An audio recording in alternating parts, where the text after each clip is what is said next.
తండ్రి తన ఉచితములకు మన జీవితాన్ని వృద్ధి చేయడానికి దేవుని ప్రేమతో మన వృద్ధులకు దేవుని ఆశ్రయించి జనులు కలిసి తన యొక్క వాక్యం ద్వారా మనతో మాట్లాడుతున్నారు. దేవునికి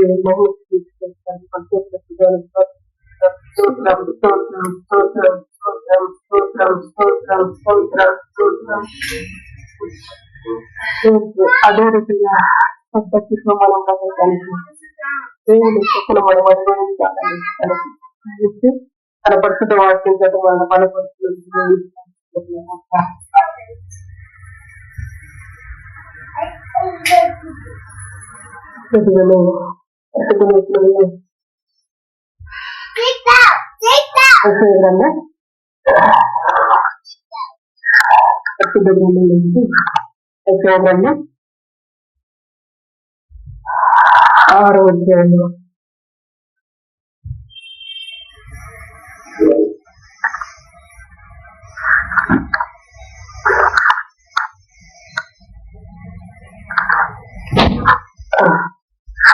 ఆరోగ్యంలో ఆరోగ్యము మొదటి నుంచి కొనవచ్చంతో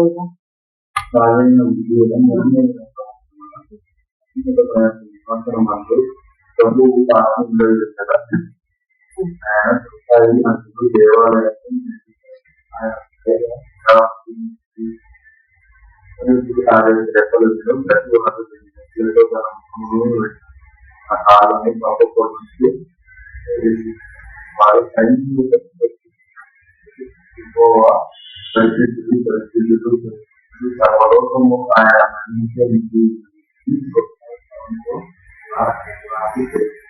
దేవుని కోసం కలిగినాక దేవుని యొక్క లేఖనాన్ని మనం గమనించడానికి యొక్క వాక్యం చేత మనల్ని బలపరుస్తూ వాక్యంలో ఉన్న దేవుని ఆశీర్వాదాన్ని దేవుని యొక్క కృపను మనకు అనుగ్రహిస్తూ దేవుని యొక్క దయా సంకల్పం చొప్పున వాక్యమే మనల్ని ఆశీర్వదించి అభివృద్ధి చేసేది కనుక ఆ వాక్యంలో దేవుడికి మనకు మాట్లాడుతున్న వాక్యం ద్వారా రాజైన ఉద్యోగ నిండిన సంవత్సరమున అత్యున్నత సింహాసన మందు ప్రభువు ఆశ్చర్యుడై ఉండగా నేను చూసుకుని ఆయన సప్తాయ అంశులు దేవాలయము నిలుపుపడుతుంది. ఆయనకు పైగా శరాపులు నిలిచియుండుని ఒక్కొక్కరికి 6 రెక్కలుండను. ప్రతి వాడు 2 రెక్కలతో తన ముఖమును రెంటితో తన కాళ్ళను కప్పుకుంటూ రెంటితో ఎదురుతుండను. వాడు సైన్యములకు అధిపతి యెహోవా పరిశుద్ధుడు పరిశుద్ధుడు పరిశుద్ధుడు లోకము ఆయన మహిమతో నిలిచినది అని గొప్ప స్వరముతో దాన ప్రతిదానములు ఆత్మకు ప్రభు మాత్రం మనం అనుకుంటాం. దేవుని యొక్క దయా సంకల్పం చొప్పున ఇక్కడ దోషలు చేసే ఆరాధన మనకు జ్ఞాపకం చేస్తూ ఉన్నారు. అంతేకాకుండా దోషలు చేస్తున్న పరిచయను మనకు జ్ఞాపకం చేస్తున్నారు. అదే సమయంలో ఈ దర్శనాన్ని చూడటానికి భక్తుల జీవితం కూడా మనకు జ్ఞాపకం చేస్తూ ఉన్నారు. దేవుని యొక్క లెక్కలను మనం చూసినప్పుడు రాజైన వృద్ధి పొందిన సంవత్సరమున అని రాయబడుతూ వచ్చింది. రాజైన ఉద్యాన్ని గురించి కొన్ని విషయాలు మనకు జ్ఞాపకం చేసి ఆ యొక్క ఉద్యా జీవితంలో రిమైండర్ వచ్చి ఉద్యా ఏ రీతిగా ఉన్నారో జ్ఞాపకం చేసి దేవుడు మనల్ని బలపరచబోతూ ఉన్నారు. చదువుతాం పరిశుద్ధ గ్రంథం నుంచి వృత్తాంతర గ్రంథము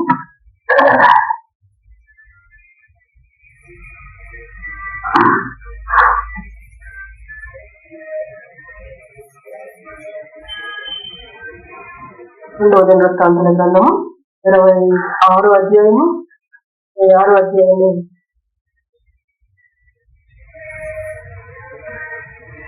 3వ వచనం చదువుదాం.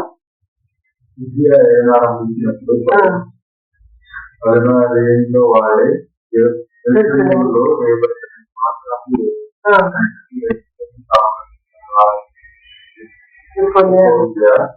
అతని తన తండ్రి అయిన ప్రకారం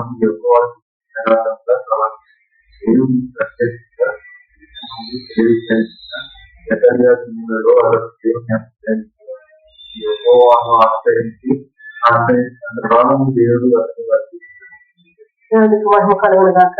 ఇక్కడ గమనించినప్పుడు చెప్తున్నాను ఉద్య ఏడనారాయణ ఇచ్చినప్పుడు 14 ఏళ్ల వాడై ఎరుసలేమును 52 సంవత్సరములు వీళ్ళని. అతని తల్లి ఎరుసలేము కాపురస్తురాలు. ఆమె పేరు యెకొల్యా. అతడు తన తండ్రి అయిన అమజ్యా ఫిర్యాదు ప్రకారం యెహోవా దృష్టికి యథార్థముగా ప్రవర్తించెను. దేవుడు ప్రత్యక్షత విషయమంటూ తెలియగలిగిన జకర్యా శ్రమలలో అతడు దేవుడు ఆశ్రయించను. అతడు యెహోవాను ఆశ్రయించినంత కాలం దేవుడు అతడిని వర్ధిల్ల చేసను. కలుగుల ప్రకారం దేవుని యొక్క వాక్యంలో ఉన్న ఆశీర్వాదాన్ని, దేవుని యొక్క వాక్యంలో ఉన్న దేవుని కృపను, దేవుని యొక్క వాక్యంలో ఉన్న దేవుని సత్యాన్ని మనకి జ్ఞాపకం చేస్తూ ఆ యొక్క సంగతులను మనకు వివరంగా తెలియజేస్తూ ప్రభు ఇక్కడ సెలవిస్తున్నారు. ఇప్పుడు మనం చదివిన వాక్యంలో ఎస్ఐ గ్రంథం చదివిన వాక్యంలో రాజైన ఉదయం నీతిని ఉండడం నీతిని అతడి ఇక్కడ మనం చూసి ఉంటాం. అతడు 16 ఏళ్ల వాడైనప్పుడు వారి ఏళ్ళని ఆరంభించాడంట. 52 సంవత్సరములు ఎదుగు వచ్చాడు. అతని యొక్క దినాల్లో దేవుని యొక్క ప్రత్యేకత మరి జకర్యా దినాల్లో అక్కడ కలుగుతూ వచ్చింది. ఆ కలుగుతాము దేవుడు అక్కడ ఆశ్రయిస్తూ వచ్చాడు.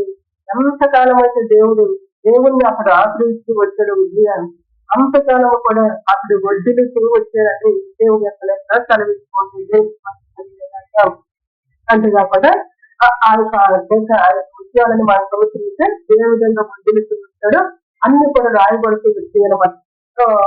15వ వచనంలో చివరి భాగంలో పరిస్థిస్తే అతడు స్థిరపడు వరకు అతనికి ఆశ్చర్యకరమైన సహాయం కలిగిన కనుక అతడు కీర్తి దూరముగా వ్యాపించను.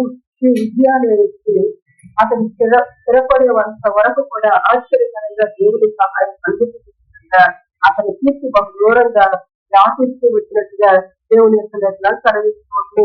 ఈ విధంగా దేవుడిని ఆశ్రయించి అతని ఒత్తిడికి వచ్చాడు. అయితే 16వ వచనంలో మనం చదివితే అయితే అతడు స్థిరపడిన తరువాత అతడు మనసు గర్వించి చెడిపోయాను. అతడు పీఠం మీద ధూపం వేయటంటే యెహోవా మందిరంలో ప్రవేశించి తన దేవుడైన యెహోవా మీద ద్రోహము చేయగా ఇక్కడ గమనించినప్పుడు ఎప్పుడైతే స్థిరపడిన తర్వాత అతని మనసు ఏమైందంటే గర్వించి చెడిపోయినట్లుగా దేవుని యొక్క లేఖనాల్లో మనం చూస్తూ ఉంటాం. గత జనాలు దేవుడు చెప్తూ వచ్చారు. మొదటి సిద్ధమైంది వధించబడ్డి అని జ్ఞాపకం చేస్తూ వచ్చారు. ఈ మధ్యాహ్న సమయంలో కూడా ప్రభు మన జీవితానికి ఏం చేస్తూ ఉందంటే దేవుని యొక్క లేఖనాలు ఎంత సత్యములైనవో మనం ఎరగటానికి ఇక్కడ జ్ఞాపకం చేస్తూ ఉంటారు. ఇప్పుడు ఆశ్రయించినంత కాలం వడ్డీలకి వచ్చారు. వడ్డీలుతున్న వ్యక్తులు దేవుడు స్థిరపరుస్తూ వచ్చాడు. ఆశ్చర్యకరమైన సహాయం చేస్తూ వచ్చాడు. ఆ సహాయం కలిగిన తర్వాత అతడు ఏం చేస్తూ వచ్చాడు? గర్వించి మనసులో గర్వించి చెడిపోయిన వాడిగా ఉండొచ్చు దేవుని యొక్క కలిగిస్తాం. అంతేకాదు అతడు చేయకూడని పని అతడు చేసినట్లుగా కూడా దేవుని యొక్క వాక్యంలో రాయబడుతూ అనమాట. తర్వాత గమనించినప్పుడు ద్రోహం చేస్తూ ఉంటాడు. యాజకుడైన అజర్యాలు అతనితో కూడా ధైర్యవంతులైన యెహోవా యాజకుడు 80 మంది అతని వెంబడి లోపలికి పోయేది. వారు రాజైన విజయాలను ఎదిరించి విజయ యెహోవాకు రూపము వేయుటకై ప్రతిష్ఠించబడ్డ అహరోను సంతతి వారైన యాజకుల పనియే గాని ఈ పని కాదు. పరిశుద్ధ స్థలముల నుండి బయటికి పొమ్ము, మీరు ద్రోహము చేసి ఉన్నావు. దేవుడైన యెహోవా సన్నిధిని ఇది మీకు ఘనత కలుగ చేయదని చెప్పగా వారు గర్జిస్తూ వచ్చారంట. ఈ దూపం వేసే పని యాజకులు చేయవలసింది కానీ నీవు చేసే పని కాదని అతన్ని గర్జిస్తూ వచ్చారంట. గర్జించినప్పుడు 12వ వచనంలో విద్య దూపం వేసేటప్పుడు పాటలు చేత పట్టుకుని రౌద్రుడై యాజకుల మీద కోపము చేతను యెహోవా మందిరములో ధూపపీఠము కట్టగా అతడు ఉండగా యాజకులు చూస్తూనే ఉన్నప్పుడు అతని నొంత పిచ్చి రోగము ఇద్దను. అయితే వీడు చెప్పిన మాట వినుకోకుండా అతడు ఏం చేస్తూ వచ్చాయంటే వారి మీద రౌద్రుడు అయిపోయిందంట. ఇది అంటే రాజు, ఈ రాజుస్తాడు. మరి ఆ యాజకులు నువ్వు చేసే పని కాదు, ఆ యాజకులు నిన్న అత్యంత చెప్తూ ఉంటే ఆ వారి మాట వినుకోకుండా ఆ ధూపార్తిని పట్టుకుని రౌద్రుడై ఆ యొక్క ధూపపీఠం దగ్గరకు వచ్చిందంట. వచ్చినప్పుడు అతడు యాజకులు చూస్తూనే ఉండగానే అతని నొక్కకున్న కుర్చీ రోగం వచ్చినట్టుగా దేవుని యొక్క కలిగిస్తుంది. దేవుని మీద ద్రోహ కార్యం చేస్తూ వచ్చేది. దేవుని యొక్క యాజకులు చెప్పేదాన్ని వినపోకుండా అతడు ఎదిరించి రౌతుడై మరి తనకిష్టం వచ్చినట్టుగా కార్యాన్ని జరిగించడానికి ముందుకు వచ్చాడు. వచ్చిన దాన్ని బట్టి దేవుడు అతన్ని మరి అక్కడ శిక్షిస్తూ ఉన్నట్లుగా దేవుడు అతన్ని మొచ్చినట్టుగా మనం తీసుకుంటున్నాం అన్నమాట. ప్రతి మొదటిలో శిక్షు రోగం వచ్చాను. ప్రధాన యాజకుడిగా ఆశ్చర్యాలు యాజకులందరూ అతని వైపు చూడక అతడి మొదట శిక్షు రోగము కలవాడని నిందను. కనుక వారు అడుగుత అక్కడి నుండి అతని బయటికి వెళ్ళబోతుంది. యెహోవా అతను వచ్చినది ఎనిమిది బయటికి వెళ్ళినప్పుడు తాను త్వరపడను. అయితే అంతకుముందు వారు చెప్పినప్పుడు వారి మాట వినలేదు, ఆగలేదు, తన ఇష్టం వచ్చినట్టుగా చేస్తూ వచ్చాడు. కానీ ఎప్పుడైతే ఆ శిశు రోగం తనకు వచ్చిందో చెప్పినప్పుడు అక్కడ యాజకులు త్వరగానే ఇక్కడ నుంచి బయటకు వెళ్ళిపోమని అక్కడ బయటకు వెళ్ళబోతుంది. అంతేగాని తాను కూడా త్వరపడడంట దేవుడు ముచ్చాడానికి త్వరపడి బయటకు వెళ్ళిపోవటానికి ప్రయత్నించడం వచ్చిందో రాజైన విషయ తన మరణము వరకు శిశు ఉందను. కుష్ఠ రోగి యెహోవా మందిరములోనికి పోకుండా ప్రత్యేకింపబడును. కనుక అతడు ప్రత్యేకముగా ఒక ఇంటిలో నివసించను. అతని కుమారుడైన యోతాము రాజు ఇచ్చి వారికి అధిపతి ఏసుకున్నట్టు న్యాయం తీసుకున్నాను. విద్యుత్ చేసిన సాధువులు చెప్పి ఆమోద కుమారుడైన ప్రవక్త మరి ఈ విధంగా అతని తర్వాత 23 వస్తువులో విద్య తన పిల్లలతో కూడా నిద్రించను. అతని శిష్యులో రాజుకు సంబంధమైన ప్రధాన భూమి రాస్తుంది. అతని పిల్లల దగ్గర అతని పాటి చేసింది. అతడు గమనించినప్పుడు దేవుని వాటిని మాట్లాడి చూస్తూ వచ్చినట్టు పరిశుద్ధ లేఖనాలు దేవుడు మనకి ఎందుకు ఏ విధంగా నేర్పిస్తూ ఉన్నాడు అనే సత్యాన్ని మనకు తెలుసుకుని ఈ సత్యము ద్వారా మనకు ఎటువంటి ఆశీర్వాదాలు, ఎటువంటి దయలు, ఎటువంటి కృపను దేవుడు మనకు అనుగ్రహిస్తూ ఉన్నాడో గ్రహించుకోవడానికి భాష మనకు జ్ఞాపకం చేస్తూ వచ్చాడు. ఈ ఉద్య మృతి వెళ్ళాడని దేవుని యొక్క లేఖనాలు చూస్తూ వచ్చాడు. ఎప్పుడు ఏ విధంగా మృతి వెళ్ళాడంటే అతడు దేవుణ్ణి ఆశ్రయించడంట, గదిలవుతూ వచ్చాడు, విధులందుతూ వచ్చాడు, స్థిరపడుతూ వచ్చాడు. ఎప్పుడైతే ఈ గొప్ప ఫలం తనకు వచ్చిందో వచ్చిన దాన్ని బట్టి తన మనసులో అతడు గర్వించి నేను ఈ కార్యం చేస్తాను, చేయకూడదు కార్యం నేనే చేస్తాను, లోపం వేయకూడదు కానీ రాజకుడు లోపం వేయాలి అని అతని లోపం చేస్తూ కుష్ఠు రోగంతో మొట్టమొదటి వచ్చినట్టుగా దేవుని యొక్క తలవిస్తుంది. ఆ ఉద్య మృతి వెళ్ళిన తర్వాత ఇక్కడ ప్రత్యేకంలో మనం చూస్తూ వచ్చినప్పుడు రాజైన విజయ మృతి వెళ్ళిన సంవత్సరంలో అత్యున్నతమైన సింహాసనం అందు ప్రభు ఆశ్చర్యంగా దేవుని చూపుతుంది. ఎప్పుడైతే దేవుని యొక్క వాక్యాన్ని శ్రద్ధగా మనం విని గ్రహించుకోవడానికి ప్రభు మాట్లాడుతున్నారు. దేవుని యొక్క వాక్యాన్ని మనం వింటూ మన హృదయంలో దేవుని ఆయాసకరమైన స్వీకరించి మన హృదయంలో ఉండకూడదు. దేవునికి లోబడే వారికే మనకు ఉండాలి. దేవుని యొక్క ఆత్మ మనల్ని సరిచేస్తూ ఉన్నప్పుడు ఆ సరిచేస్తూ ఉన్న నీటిగానే మనం నడుచుకునే వారిగా ఉండాలి. కానీ దాన్ని మనము వ్యతిరేకించే వారిగా కానీ లేకపోతే ద్రోహం చేసే వారిగా కానీ గర్వపడే వారిగా కానీ మనము ఉండకూడదని దేవుని యొక్క వాక్యం కలగిస్తూ ఉంటుంది. అయితే ఎప్పుడైతే ఆ గర్వపు మనకి చనిపోయిందో అప్పుడు మళ్ళా దేవుడు ఇక్కడ ఈ యొక్క రచనకు ప్రత్యక్షమైనట్టుగా దేవుని యొక్క కలగిస్తూ ఉంటుంది. దేవుని కృపను బట్టి దినాలు మన జీవితంలో మనము ఎప్పుడైతే మనం తగ్గించుకుంటామో మన జీవితంలో మనం ఎప్పుడైతే దేవుడిని గొప్ప చేసి మనం తగ్గించుకుంటూ ఉంటామో దేవుడికి ఏమడుతున్న కారణాన్ని మనం ఇచ్చి దేవుడిని ఘనపరుస్తూ ఉంటామో అప్పుడు దేవుడు తన ప్రత్యక్షతను మనకు అనుగ్రహించే దేవుడిగా ఈ యొక్క విషయం ద్వారా మనం చూస్తూ ఉంటాం. అదేవిధంగా ఇక్కడ గమనించినప్పుడు చెప్తూ ఉన్నారు, రాజైన విజయం మృతి వెళ్ళిన తర్వాత ఆ గర్వం అనేది చనిపోయిన తర్వాత ఆ అహంకారం అనేది చనిపోయిన తర్వాత నేను గొప్పవాడిని అనుకుని తను సమర్పించిన సమస్య చనిపోయిన తర్వాత మళ్ళా దేవుడు భక్తులకి ఇక్కడ ప్రత్యక్షమై గొప్ప దర్శనాన్ని ఇచ్చినట్టుగా మనం చూస్తూ ఉన్నాం. రెండవ విషయం మనం చూస్తే ఆయన మొదటి వచ్చు నేను చూస్తే ఆయన సత్తాన్ని అంశులు దేవాలయాన్ని ఎన్నుకొనను. ఆయనకి పైగా శరాపులు ఎదుర్కొంది. ఒక్కొక్కరికి 6 దక్కలు ప్రతివాడు 2 దక్కలతో తన ముఖమును, 2తో తన కాళ్ళను కప్పుకొడుతూ 2తో ఎదుర్కొ ఉండను. అయితే ఆయన దగ్గర ఉన్న ఆయన సత్తాయి అంశులు దేవాలయం ఎన్నుకొని ఉండినంత చూస్తున్న దర్శనంలో ప్రభు సింహాసనార్థులుగా ఉన్నాడు.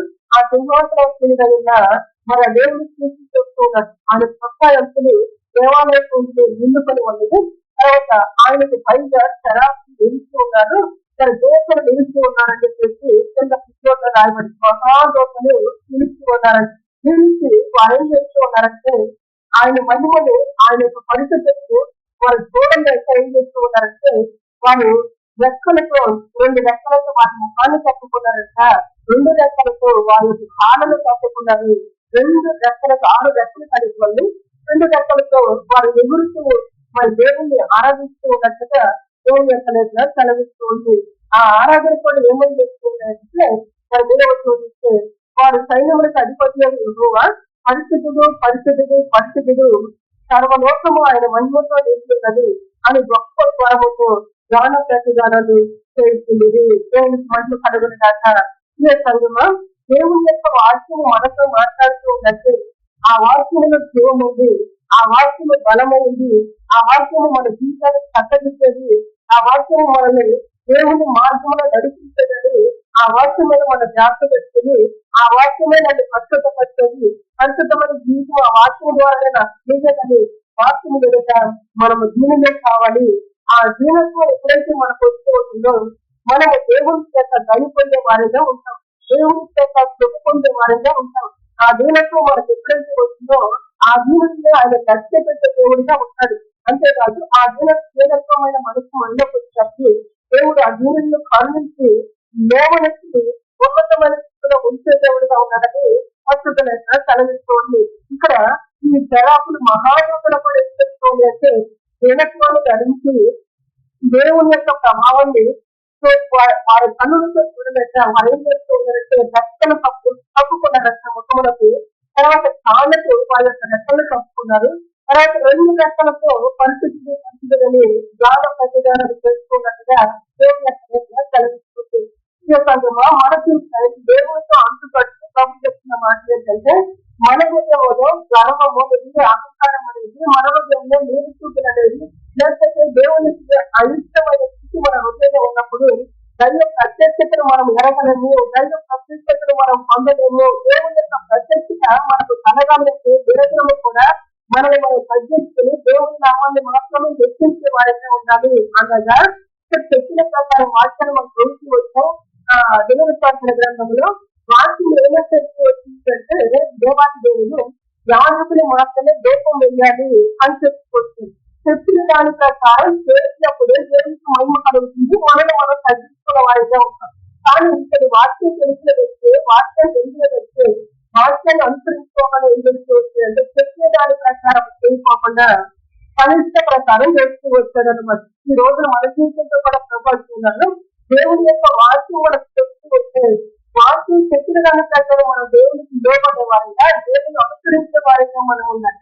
వాక్యం చెప్పినది దేవుని అందరిగా మనం అనుకోనక మనము అది మనిషి మాట లేకపోతే వాక్యం అంటే పక్కన పెట్టేసి మనము మనుషులని కొనసాగిస్తే ఇక్కడ జరిగిన సాధ్యం ఏంటంటే ఆ వ్యక్తి ఆ గర్వం అనేది ఏమైందంటే మృతి వెళ్ళినట్టుగా దేవుని చదివిస్తుంది. అంతేకాదు ఆ గర్వం ఒక మృతి వెళ్ళినట్టు ఎట్లా ఉందంటే ఆ అన్నితులకు ఆ యొక్క వ్యక్తి అంతగానే వ్యక్తి అయిపోయాడు. అంతేకాకుండా ఆ యొక్క వ్యక్తి ఎట్లా ఉన్నాడంటే మరి దేవుని చేత మొట్టమొదటి అని జనులకు తెలిసేటట్టుగా అతను ఒక ఉన్నతమైన స్థితిలో ఉన్నాడు, రాజుగా ఉన్నాడు. 52 సంవత్సరాలు రాజ్య పరిపాలన చేస్తూ వచ్చాడు.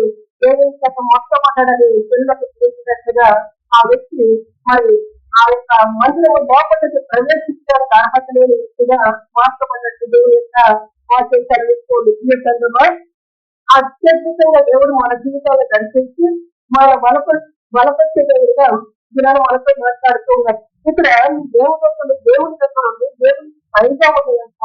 ఆ పైగా ముందు ఏం జరుగుతుంది వారి రెక్కలతో కప్పుతున్నారు అంటే వారిని వారు కనపరుచుకోవట్లేదు, వారిని వారు తగ్గించుకున్నారు.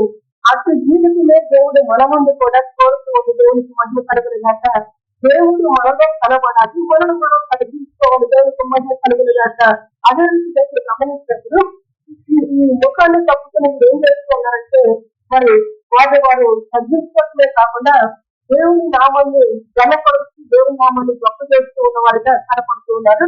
వారి యొక్క పాదాలను కూడా వారి తప్పుకున్నట్టుగా దేవుని యొక్క చదివిస్తోంది. ఎవరైతే శరాపులు వెనక మహాదోతలు, దేవుని దగ్గర ఆరాధన చేసిన మహాదోతలు, వారి నోటి నుండి వచ్చిన ఏంటంటే ఆయన పరిస్థితులు అని మాత్రమే వారు పలుకుతూ ఉన్నారు. ఆయన ఎట్లా చూసిన ఆయన పరిస్థితులుగానే కనపడుతున్నాడు కనుక ఆయన పరిస్థితులు అని మారు మాట పాలకోకుండా వారి అన్నింటిగా దేవుని ఆరాధన చేసుకోగలిగిన దేవుని కలిగిస్తుంది. కనుక దేవుని యొక్క ఆశల చూస్తే మనలో పరిశుద్ధత లేదు, మనలో ఆత్మని లేక కలిగిస్తుంది.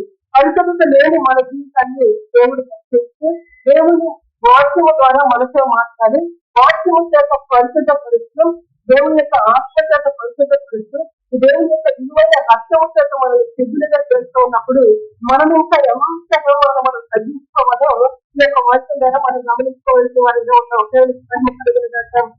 ఆ రీతిగా మన జీవితంలో మనము తగ్గించబడి దేవుని నామ మాత్రమే హెచ్చించబడే రీతిగా మనం ఉండాలి. ఇంకొక విషయాన్ని జ్ఞాపకం చేస్తున్నారు. ఈ రాజన్న విద్య మరణించిన తర్వాత మరి భక్తునికి దర్శనం కలుగుతూ వచ్చింది అని చెప్తూ ఉన్నారు. మరణించిన తర్వాత కలుగుతూ వచ్చింది. ఎందుకు ఈ మాట జ్ఞాపకం చేస్తున్నాడంటే మన జీవితంలో ఏదైతే దేవునికి అయుక్తమైందో దేవునికి ఆయాసకరమైందో వాటిని మనం విడిచేంత వరకు కూడా వాటిని మనము ఎరిగేంత వరకు కూడా దేవుని యొక్క కార్యములు మనము సరిగ్గా చూడలేని పరిస్థితులు. అయితే దేవుని కృపను బట్టి వాటన్నిటిని మనము దూరపరుచుకునే వారిగా ఉండాలి. దూరపరుచుకున్నప్పుడు మాత్రమే దేవుడు స్పష్టంగా మనకు తన యొక్క రోగులు కానీ తన యొక్క కృపను కానీ తన యొక్క ఆశీర్వాదాలు కానీ తన యొక్క దేవుడు కానీ క్షేమంగా మనం అనుభవించినట్టుగా ఆయన మనకు సహాయం చేయగలిగిన దేవుడు. మనకి ఈ యొక్క మధ్యాహ్న సమయంలో దేవుని యొక్క వాక్యాన్ని మన జీవితాన్ని ఆయన దర్శించి మాట్లాడుతూ ఉన్నారు. ఈ దోషలు ఆరోగ్య రక్షణప్పటికీ కూడా రక్షణ మాకుంది అని గర్వపడలేదు, లేకపోతే దేవుని దగ్గర ఏమన్నామని గర్వపడలేదు. అయితే విజయం మాత్రం గర్వించిన వ్యక్తిగా ఉన్నాడు. ఏ రీతిగా అతను గర్వించడానికి తనకు కలిగిన దాన్ని బట్టి గర్విస్తూ ఈ సమయంలో మనకు కలిగినది ఏదైనా దేవుని కృప చేత మనం కలిగి ఉన్నామని దేవుని నామని దానికి వచ్చే వారిగా ఉండాలి. దేవుడు లేకుండా ఏమీ లేదు, దేవుని కృప ద్వారా మనం కలిగి ఉన్నాం. దేవుని ద్వారా సమస్తము కలిగిస్తుండగా మనకు ప్రార్థించే జ్ఞానం ఇచ్చాడు దేవుడు. దేవుని కృప వాక్యాన్ని బోధించి జ్ఞానం ఇచ్చాడు దేవుడు. దేవుని కృప లేకపోతే మనము దేవునితో సహవాసం చేసేటట్టుగా దేవుడు సహాయపడుతున్నాడా? ఇది దేవుని కృప. దేవుని కృపతో మనము కోసం చేసే వారిగా ఉండాలి. కానీ నన్నే దేవుడు ఈ విధంగా ఉంచాడని ఎప్పుడు మన గర్వపడే వారిగా మనం ఉండకూడదు. అలాగే ఇక్కడ పరిశుద్ధ దూతను బట్టి దేవుడు మాట్లాడుతూ ఉన్నారు. ఆ పరిశుద్ధ దూతను 6 రెక్కలు కలిగి ఉన్నప్పటికీ కూడా వారు తగ్గించుకుని దేవుని నామాన్ని స్మరిస్తూ దేవుని నామాన్ని గొప్ప చేసుకున్న వారిగా దేవుని యొక్క వాక్యం చదువుతూ ఉన్నాం. తర్వాత గమనించినప్పుడు ఆ 4వ వచనంలో వారి కంఠస్వరం వలన గడపమున పునాదులు కదులుతూ మందిరపు దోమము చేత నిండగా ఆ మందిరము దోమము చేత నిండినట్టుగా పరిస్థితులు కలిగి వారి యొక్క కంఠస్వరము వలన గడప కమ్ముల పునాదులు కదులుతూ మందిరము దోమము చేత నిండగా అని వారి దర్శనం చూస్తూ వచ్చిన అంతగా వారు ఆరాధన చేస్తూ ఉన్నప్పటికీ కూడా మరి వారు తగ్గించుకుని దేవుణ్ణి మాత్రమే గొప్ప చేస్తూ ఉన్నట్టుగా ఈ ఆరాధన చూస్తూ ఉన్నాం. ఈ స్థితులను చూస్తూ ఉన్నాం, ఈ మంచితనాన్ని చూస్తూ ఉన్నాం. దేవుని పిల్లలంగా మనము దేవుని అనుభవించడానికి చెప్తున్నారు, దేవుని యొక్క ఆశీర్వాదం అనుభవించడానికి చెప్తున్నారు, దేవుని గొప్పను మనం పొందుకోవడానికి జ్ఞాపకం చేస్తూ ఉన్నారు. దేవునికి మంచి కలిగిన ఆ తర్వాత గమనించినప్పుడు అతను చూసాడంటే అటువంటి దర్శనాన్ని నేను అపవిత్రమైన పెదవులు గల వాడు, అపవిత్రమైన పెదవులు గల దేవుని మధ్య నేర్చుకోవాడును. నేను నశించుకుని రాజుని సైన్యమును అధిపతి ఎక్కువగా నేను పన్నులారా చూపించగలిపోతుంది. అయితే ఎప్పుడైతే ఆ దర్శనాన్ని తీసుకు వచ్చాడు చూసినప్పుడు భక్తులు అంటూ ఉన్నట్టు ఆ మహిమను ఆ యొక్క తేజస్సుని ఆ యొక్క ప్రభావాన్ని ఆయన చూసినప్పుడు ఉన్నాడు, అయ్యో నేను అపవిత్రమైన పెదవులు గలవాడు అని దేవుని ఎదుట సాగిలి పడుతూ ఉన్నాడు. సంగమా ఆశయంగా మన జీవితాన్ని సిద్ధి చేస్తూ దేవుడు మన జ్ఞాపకం చేస్తున్నారు. దేవుడు ఒక మాట మనతో మాట్లాడేసి ఆ మాట పవిత్రుడైన దేవుని మాట. ఆ మాట ఎదుట మనం ఏ విధంగా ఉన్నామో మనల్ని మనం ఒకసారి పరిశీలన చేసుకునే వారిగా ఉండాలి. ఇక్కడ ఎప్పుడైతే ఈ దర్శనాలు చూస్తూ వచ్చాడో తాను పరిశీలన చేసుకునేమంటాడంటే, అయ్యో నేను అపవిత్రమైన చదువుని గలవాడను అని దేవుని ఎదుట సాగిన పడుతూ ఉంటాడు. మన ఆత్మీయ జీవితాన్ని దేవుడు వృద్ధి చేస్తే ఏమంటాడంటే తన యొక్క వ్యక్తిగత జీవితం దేవుని ఎదుట పెట్టుకుని ఆ జరుగుతున్న స్థితి ఆరాధన, ఆ జరుగుతున్న దేవుని యొక్క ఆ సింహాసనం మీద ఆయన ఆశీర్వదించి అతను చూసిన దర్శనాన్ని బట్టి నేను యోగ్యత లేని వాళ్ళు, నేను అర్హత లేని వాళ్ళు, అయ్యో అయ్యో అనుకుని మన ప్రాణంలో వారు దేవుని ఎదుట పెట్టుకుని ప్రార్థిస్తూ ఉన్నట్టుగా దేవుని యొక్క సెలవిస్తూ ఈ మధ్యాహ్న సమయంలో ప్రభు దగ్గర చేరుతారు. ప్రభు మాటలు వెనుక చేరు మనకి కలిసి మాట్లాడుతున్నాడు. మొదట గురించి వచ్చాం విద్య మరణించిన తర్వాత ఆ యొక్క ప్రత్యక్షత కలుగుతూ వచ్చాం. జీవితంలో దేవునికి ఆయాస్కరమైన గర్వం ఏం చేస్తుందంటే నాశనానికి నడిపించింది. విద్య గర్వపడ్డాడు. ఎప్పుడు గర్వపడ్డాడు? అతడు స్థిరపడిన తర్వాత అతడి క్రమంగా వద్దులతో వచ్చాడు, దేవుణ్ణి ఆశ్రయించాడు, దేవుడు గొప్ప చేస్తూ వచ్చాడు, వద్దులతో వచ్చాడు, ఆశ్చర్యకరంగా దేవుని సహాయం పొందుకున్నాడు, స్థిరపడ్డాడు. ఇదంతా జరిగిన తర్వాత ఏం చేస్తూ గర్వపడుతూ ఇచ్చాడు.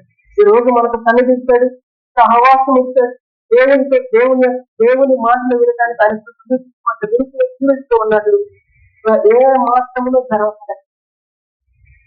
మాత్రమును గర్వపడదు.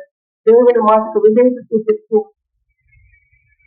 ఆ మాటను మనం చూస్తే ఆయన పరిశుద్ధుడిగా కనపడు. ఆ మాట ఏదైతే నేను ఎట్లా ఉంటాను, నీవు ఎట్లా ఉంటాను అనేది తీసుకుని దేవుని ఎదురు సాగిన పడే వారిగా ఉండాలి. ఇక్కడ భక్తుడు చేస్తుంది అదే. భక్తుడు చేస్తుంది చూస్తాడు అది గొప్ప దర్శనాన్ని చూసి అయ్యో నేను అపవిత్రమైన చదువులు జరిగిన వారిని, పవిత్రుడైన దేవుణ్ణి పరిశుద్ధుడని నూతనంతగా సేవిస్తూ ఉంటుంది.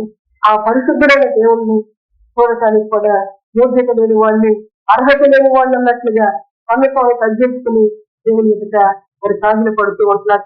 5వ వచనం చూసినప్పుడు నేను అపవిత్రమైన చదువులు గలవాడను, అపవిత్రమైన చదువులు గల వల్ల జనుల మధ్యలో నివసించేవాడను, నేను రక్షించుకుని రాజును సైన్యముల అధిపతి వాళ్ళు నేను పండుదారా చూపించినటువంటి ఆ చూడంగా ఏమంటున్నారంటే తన తాను పూర్తిగా తగ్గించారు. ఆ వెండైన దేవుని చూసి మాట్లాడుతూ ఉంటారు. నేను అపవిత్రమైన చదువులు కలిగిన వాడు, మరి అపవిత్రమైన చదువులు గల జనుల మధ్య నివాసం చేస్తూ అని చెప్తూ ఉంటారు. మన నివాసం ఎక్కడ ఉంది? మనం ఎక్కడ నివాసం చేస్తూ ఉన్నాం? మనం ఏ రీతిగా ఉన్నాం? ఏ పరిస్థితుల మధ్య మనం ఉంటూ ఉన్నాం? ఆ మాటలు మనం పలకలిస్తూ ఉన్నామా అంటే పలకగలుగుతూ ఉంటే దేవుని కృపను మనం అనుభవి ఆ మాటలు మన నోటి రాష్ట్ర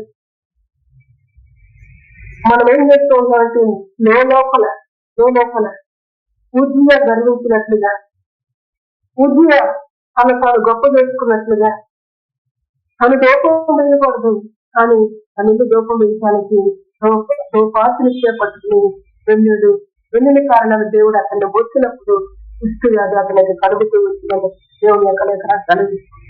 ఈ సంగమా ఆశ్చర్యకరుడు మన దేవుడు, ఆలోచనకర్త మన దేవుడు, నిత్యుడకు తండ్రి మన దేవుడు, సమాధానకర్త మన దేవుడు. ఆయన మాట విని ఆశ్చర్యకరంగా కలిగిస్తున్నాడు. ఆ మాట ద్వారానే మీకు సమాధానాన్ని అనుగ్రహించే దేవుడిగా ఉన్నది. ఆ మాట ద్వారానే మీకు మేలు చేసే దేవుడిగా ఉన్నది. ఆ మాట ద్వారా మీకు సంతృప్తిని కలిగించే దేవుడిగా ఉన్నది. దేవునికి మహిమ కలుగునగాక. ఈ రోజు విద్యార్థి ఈ యొక్క వ్యక్తి భక్తుల గురించి మనకు ఎందుకు చెప్తూ అని మనం గమనించినప్పుడు ఆ భక్తులు చేసిన ఆ ప్రార్థన అంశాన్ని మనకు జ్ఞాపకం చేస్తూ ఉన్నారు. ఆ భక్తులు చూసిన తర్వాత ఏమన్నారంటే ఆయన పరిస్థితులు అదే సమయంలో దూతలు కూడా ఆయన దగ్గర ఆయన ఏం చేస్తున్నారు కూడా లేనంత మహిమ ప్రభావంతో ఆయన చూడలే కన్నులు తప్పేసుకుని అంట 2 రెక్కలతో, వారి కాళ్ళను కప్పుకుని అంట 2 రెక్కలతో పరిశుద్ధుడని ఎగురుతూ ఉన్నట్లుగా దేవుని యొక్క లక్షణాలను చూస్తూ ఉంటున్నాం. అయితే మధ్యాహ్న సమయంలో ప్రభు ఈ సంగతులను మనకు ఎందుకు జ్ఞాపకం చేస్తారు? ఆయన స్వరాన్ని నువ్వు ఆలకించేవా? నువ్వు తగ్గించు. ఆయన యొక్క దర్శనాన్ని నువ్వు చూస్తూ వచ్చేవా? నువ్వు తగ్గించు. ఆయన కృపను నువ్వు అనుభవిస్తూ ఉన్నావా? నువ్వు తగ్గించు. ఆయన కృపను మనం అనుభవిస్తూ నాకున్న ఈ కృప ఎవరికి లేదు, అని మనం అనుకుంటూ ఉజ్జియా గర్వించినట్లుగా గర్వం మనలోకి వస్తుంది. ఉజ్జియా ఉన్నతమైన బ్రతుకు బ్రతుకు అతను చేసిందల్లా జీవనలోకి వచ్చింది, ఆశీర్వాదం పొందుతూ వచ్చింది, అంతగా ఉన్నతమైన బ్రతుకు బ్రతుకుతూ వచ్చాడు. అని దేవుని ఎదుటికి వచ్చేసరికి మరి దేవుడు ఇచ్చిన వాటి చొప్పున పెరగాలని మాత్రం అతను అనుకోసం చేస్తూ వచ్చాడంటే తన తాను చర్చించుకున్న వ్యక్తిగా ఉన్నాడు. రోజు పరిశుద్ధ వాక్యాన్ని దేవుడు మనకు అందిస్తూ ఉన్నాడంటే నాలో గాని మనలో గాని ఏ మంచిది ఆయన మంచితనము ఆయన మంచితనం చొప్పునని మనల్ని జ్ఞాపకం చేసుకుని మనతో మాట్లాడుతున్నాడు. నాలో ఏదో మంచి ఉందని, లేకపోతే నీలో ఏదో మంచి ఉందని నీ కొరకు నా కొరకు ఇది జరిగేది. ఆయన మంచితనము మనకు వెల్లడి చేస్తూ ఆయన మహిమ ప్రభావాన్ని మనకు తెలియపరుస్తూ ఆయన మనతో మాట్లాడతాడు. ఈ మంచితనం ఎదుట మనం తగ్గించుకోవాలి. ఈ మహిమ కలిగిన దేవుని ఆత్మ జ్ఞానం ఎదుట మనం తగ్గించుకుని దేవుని నామాన్ని గణపరిచే వారిగా భక్తులు చేసిన ప్రార్థన, అయ్యో నేను అపవిత్రమైన చదవులు గలవాడను తన గురించి చెప్పుకుంటున్నాడు. అంతేకాదు ఈ విషయాన్ని చూస్తాను, నేను అపవిత్రమైన చదవులు కలిగిన జనుల మధ్య ఉన్నానన్నా అని దేవుడు ఎదుటి సాధన పడుతూ ఉన్నారు. ఈ కుటుంబమా నిన్న నేడు యాత్రైతే ఉన్న దేవుడు ఆశ్చర్యకరంగా అనేక సంగతులు మనకు జ్ఞాపకం చేసి నువ్వు ఎట్లా బ్రతికి వస్తావు, నువ్వు ఎట్లా మేలు పొందుతావు, నువ్వు ఏ విధంగా దేవుని యొక్క ఆశీర్వాదం పొందుకుంటావు అనేది నీకు చెబుతూ దేవుడు మాట జ్ఞాపకం చేస్తూ ఉద్యోగాలు ఉన్న ఇష్టపు, ఉద్యోగాలు ఉన్న గర్వము, ఉద్యోగాలు ఉన్న చెడుతనము ఎప్పుడైతే చనిపోయిందో అప్పుడు సత్యత కలుగుతూ ఈరోజు మన ఆత్మీయమైన జీవితాన్ని కూడా ఆయన బలపరుస్తూ నేను గాని మీరు గాని కలిగి ఉన్నాము అని మనము గర్వపడక ఇది దేవుడి చేసిన కార్యము, దేవుడి సమకూడించే సమయం ఇది అని దేవునితో మహిమ కలిగేటట్టు, దేవుని నామం మాత్రమే బలపరచబడేటట్టు, దేవుని నామం మాత్రమే గొప్ప చేయబడ్డట్టుగా ఈ భక్తులను తను తాను ఎదుటిగా తగ్గించి దేవుని ఎదుట సాగులు పడుతూ ఉన్నాడు. వింటూ వచ్చు ఆ విధంగా మన జీవితాన్ని కూడా ప్రభు అనుకరించి మనకు దేవుని కృపను అనుగ్రహించి నడిపిస్తూ ఉన్నాడు. మనం తగ్గించి దేవుని గొప్ప చేసినట్టుగా ప్రార్థించడం ఇప్పుడు గమనించినప్పుడు ఆయన ఎంతో ఉన్నారు కదా, నశించుకుని రాజునే సైన్యములకు అధిపతి యెహోవాను ఆమె ద్వారా చూపించిననుకుంటున్నాను. నేను నశించుకుని ఆయన ఎందుకు అంటున్నాడు, ఆయన చూస్తే ఏం కనపడుతుంది, వీళ్ళలో ఉన్న లోపం కనపడుతుంది, ఆయన చూస్తే వీళ్ళలో ఉన్న అపవిత్రత కనపడుతుంది, ఆయన చూస్తే వీళ్ళలో ఉన్న గర్వం కనపడుతుంది, ఆయన చూస్తే వీళ్ళలో ఉన్న మరి ఆ దుష్టత్వం అనేది కనపడుతుంది. ఆయన ఎదుటి నిలబడి నశించిపోతుంది సంగమా మీకు శాతగా అర్థమయ్యేటట్లుగా ప్రభు మాట్లాడుతున్నారు. క్రీస్తు వ్యక్తులందరూ ప్రపంచాలు వాక్యాన్ని చూస్తూ ఉన్నాం, వాక్యాలను వింటూ ఉన్నాం, వాక్యాలను ఆలకిస్తూ ఉన్నాం. ఆలకించే మాట ఎదుట నువ్వు ఏ విధంగా ఉన్నావు, ఆలకించే మాట పరిశుద్ధమైన మాట, ఆ మాట ఎదుట నువ్వు ఏ విధంగా ఉన్నావు. భక్తుని జీవితం మన ముందు పెట్టి, భక్త జీవితం మన ముందు పెట్టి ఆ భక్తులు ఏం చేస్తూ ఉన్నా మనమేం చేస్తూ ఉన్నాం చూసి అంటూ ఉన్నాడు, నేను నశించుకుని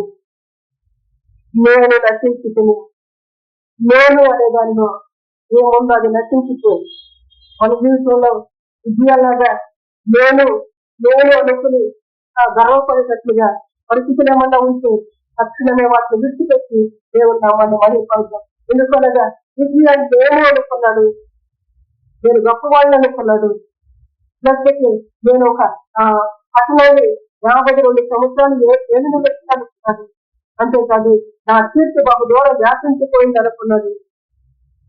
ఆ నేను అనేది నశించలేదు, ఆయన నశించిపోయాడు.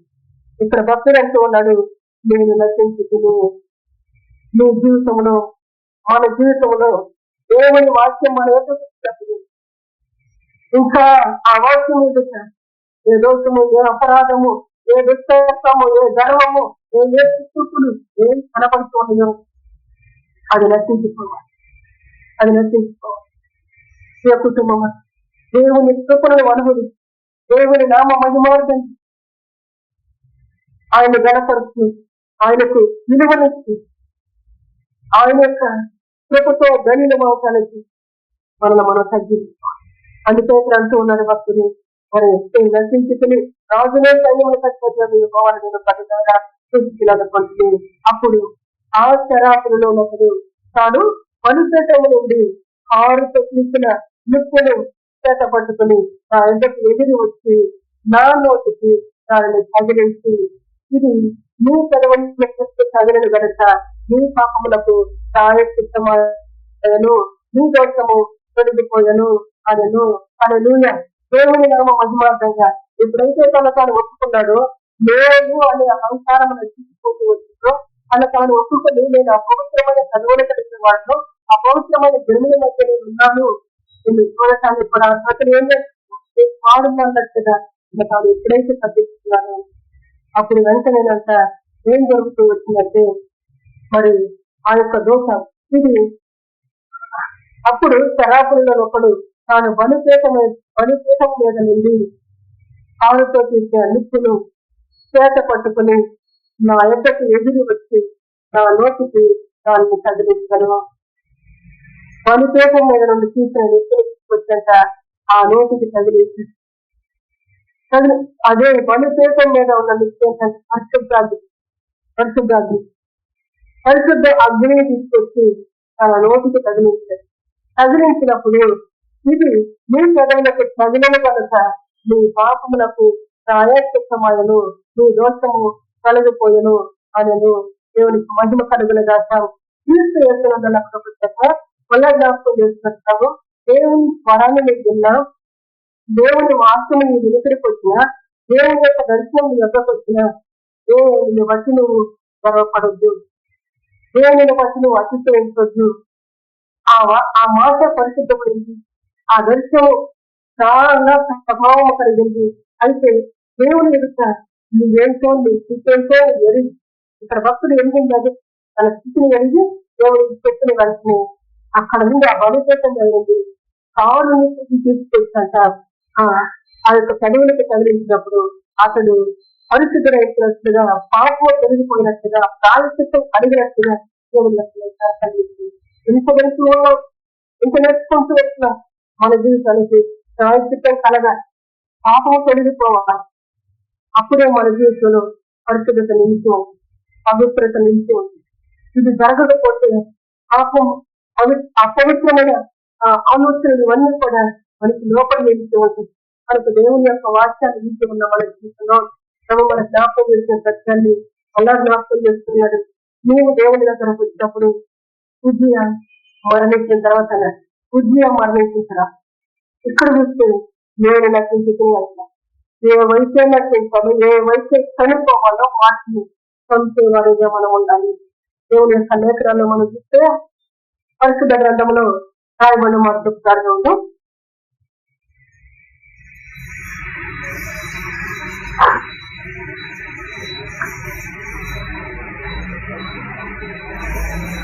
ఇంతకుముందు మనం చదువుతూ వచ్చాం. గలతీ పత్రిక 5వ అధ్యాయము 19, 18, 19, 20 రాయబడుతూ వచ్చింది. అక్కడ వాటిని మనము సంశయవారంగా ఉండాలని పరిశుద్ధ లేఖనాలు కలిగిస్తూ ఉంది. అంత మాత్రమే కాదు, ఇంకా పరిశుద్ధ వాక్యాన్ని మనం గమనించినప్పుడు కొలస్సీలకు రాసిన పత్రిక 3వ అధ్యాయము 5వ వచనం,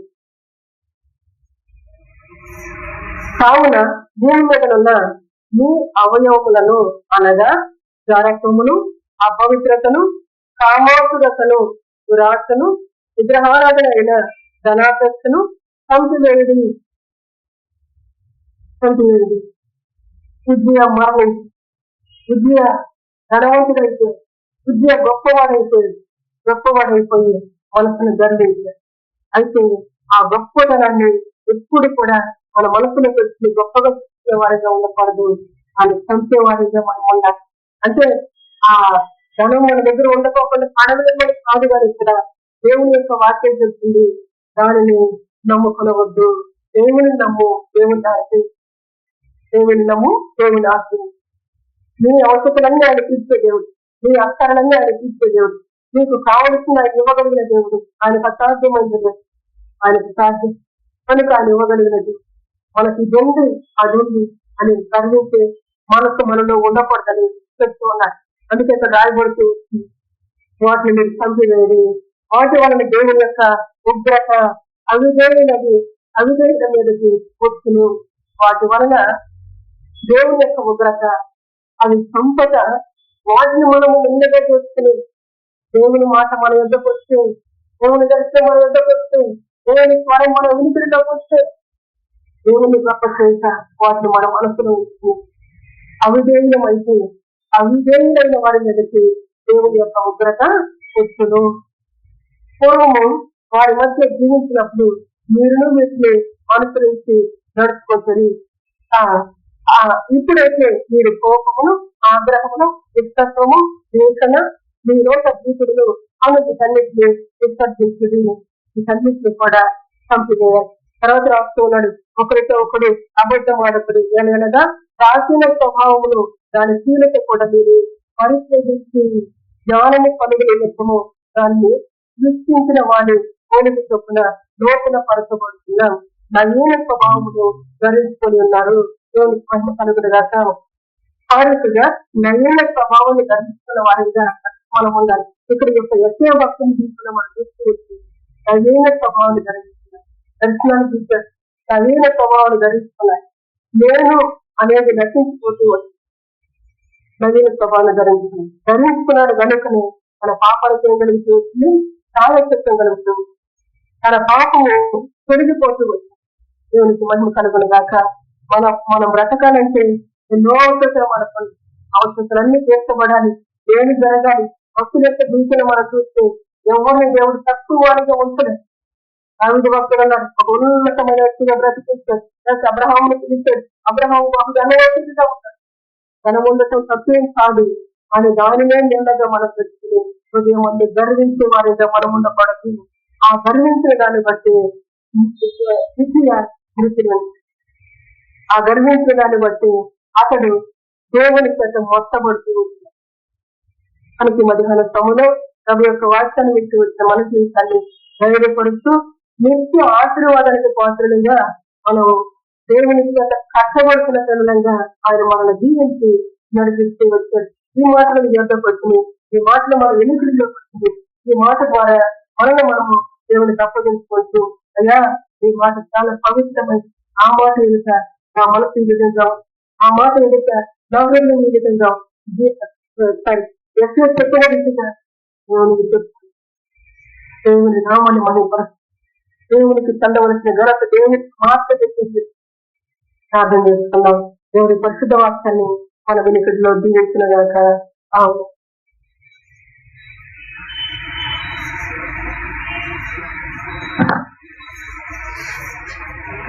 దేవుడు ఆశ్చర్యకరుడుగా, ఆలోచనకర్తగా తన పరిశుద్ధ లేఖనాల ద్వారా మన హృదయాన్ని చక్కదిస్తూ మనల్ని జ్ఞాపకం చేసుకుని భక్తులు ఎదుగుతుంది. నరపుత్రుడా చక్కగా నిలబడన్నాడు. చక్కగా నిలబడటానికి ఆత్మ వచ్చి నన్ను నిలబెట్టింది అన్నాడు భక్తుడు. ఈరోజు దేవుని ఆత్మ చేత మనల్ని బలపరిచి ఆ ఆత్మ ద్వారానే మనల్ని కడుతూ ఆత్మ ద్వారానే ఆయన మార్గాలు చక్కగా నిలబెట్టి మనల్ని ఆస్వాదించి దేవుని యొక్క మనకు రీతిగా మనం తగ్గించుకుని చూసి వేసినందున ప్రపంచ ధన్యంగా బ్రతకటానికి దేవుడు ఆలోచన చేశాడు. దేవుడు మన ఆత్మను మనకు వచ్చిన మాటలు మనం దేవుని జాగ్రత్త చేసుకుంటూ దేవుని మహిమపరుస్తూ ప్రార్థన చేద్దాం. అయితే ప్రార్థన చేయండి. పరిశుద్ధుడు పరిశుద్ధుడు పరిశుద్ధుడు పరిశుద్ధుడు పరిశుద్ధుడు పరిశుద్ధుడు పరిశుద్ధుడు పరిశుద్ధుడు పరిశుద్ధుడు పరిశుద్ధుడు పరిశుద్ధుడు పరిశుద్ధుడు పరిశుద్ధమైన దేవానికి స్తోత్రం, ప్రభువానికి స్తోత్రం స్తోత్రం స్తోత్రం స్తోత్రం స్తోత్రం స్తోత్రం స్తోత్రం స్తోత్రం స్తోత్రం ప్రభువా, మంచి మాటను బోధించావు ప్రభువానికి స్తోత్రం స్తోత్రం స్తోత్రం స్తోత్రం స్తోత్రం స్తోత్రం స్తోత్రం ప్రభువా, రక్షించే మాటనే బోధించావు ప్రభువానికి స్తోత్రం స్తోత్రం